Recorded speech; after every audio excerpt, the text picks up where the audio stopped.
Welcome to Dr. Social Problems. My name is Dr. Samrai. I am a professor specialized in international social pathology. In this video, let's discuss psychopath chameleon. At the Dr. Social Problems, I would provide you the outline of carefully selected one topic in the first half, and then in the latter half, we are going to discuss it very deeply. And at the end, I will summarize the key point in writings. If you are ready, let's start.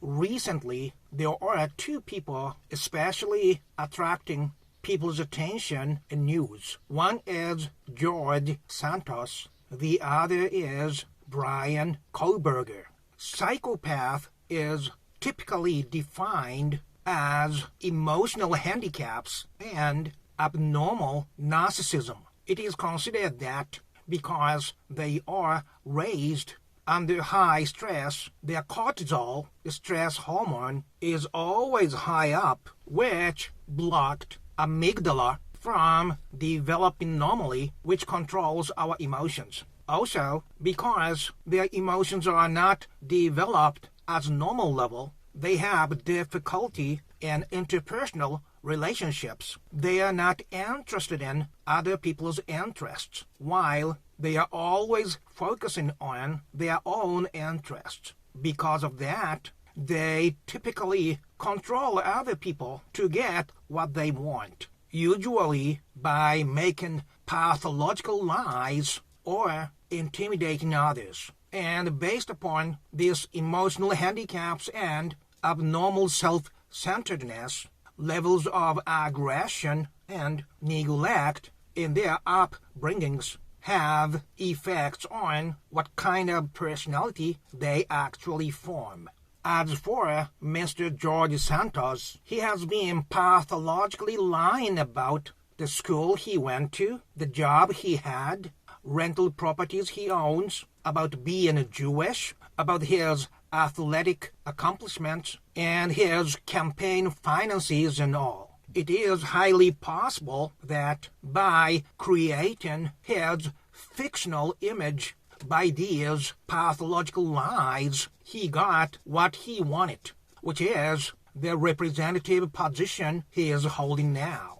In my speculation, these pathological lies can be the symptoms of him being a psychopath. Regarding Bryan Kohberger, there's an article, Everything Revealed About Bryan Kohberger, Suspect in the Idaho College Murders Since His Arrest, written by Jack Moffitt and Ben Keslin. According to that, Kohberger was a creepy loner who went from being perpetually exhausted to eerily chattier after his alleged slaughter. It says if he tried to flirt with a girl or anything, they'd get a weird feeling in their stomach. He didn't have any social skills and didn't know how to make friends. He was just awkward.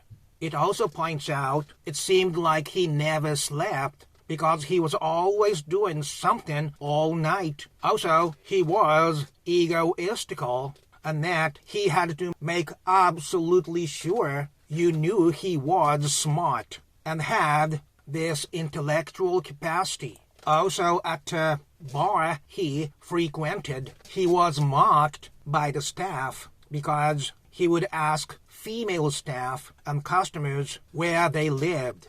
According to Kohberger's closest kin, we have fully cooperated with law enforcement agencies in an attempt to seek the truth and promote his presumption of innocence rather than judge unknown facts and make erroneous assumptions, according to his family. Also, his aunt pointed out they had to buy new pots and pans because Kohberger would not eat from anything that had ever had meat cooked in them. He seemed very obsessive-compulsive disorder. Psychopath is not needing long sleep and also not sensitive to smells and sound. because of their emotional handicaps. Also, in case their backgrounds include elements of abusive or neglect elements, they could develop likewise aggressive and obsessive personality based on that lack of emotions and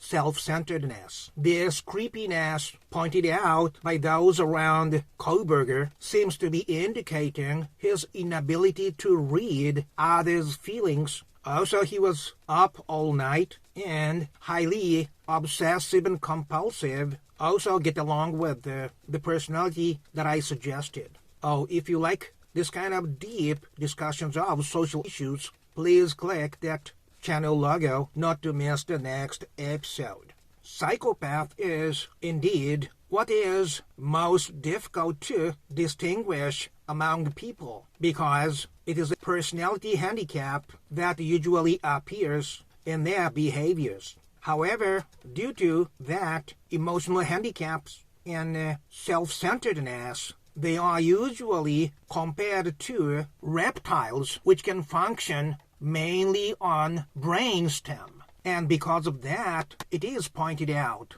carefully observing, they sometimes show very cold eyes like that of reptiles, because emotions could show in their eyes. And also, this personality disorder is expressed differently according to the environment they grew up. So, if they are raised in the environment where violent types of acts are normal, they could develop to be serial killers, while in case they are brought up in a more sophisticated manner, they can grow up to be a con man, such as imposter. And now, seeing Mr. George Santos get in a representative position by his incredibly pathological lies, while seeing Mr. Bryan Kohberger couldn't control his self-centered urge of killing others, totally ignoring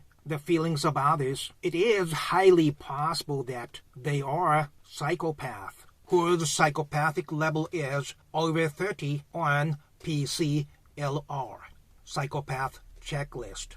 Though this is my speculation to the end, not a medical diagnosis. Oh, and one more thing. Although psychopaths do not understand other people's feelings, they do care about themselves. As serial killer Donald Harvey confided to me in a personal interview that it was like on an emotional jet coaster when I killed my first victim. This is it. If you like this kind of deep discussions, please click this channel logo now so that you're not going to miss the next episode. And I would really appreciate your likes and the sharing to support this channel. This is it. Whatever may happen in your personal life today, I wish you a truly peaceful night wherever you are on this same small planet. Bye-bye. Until next time. Bye-bye.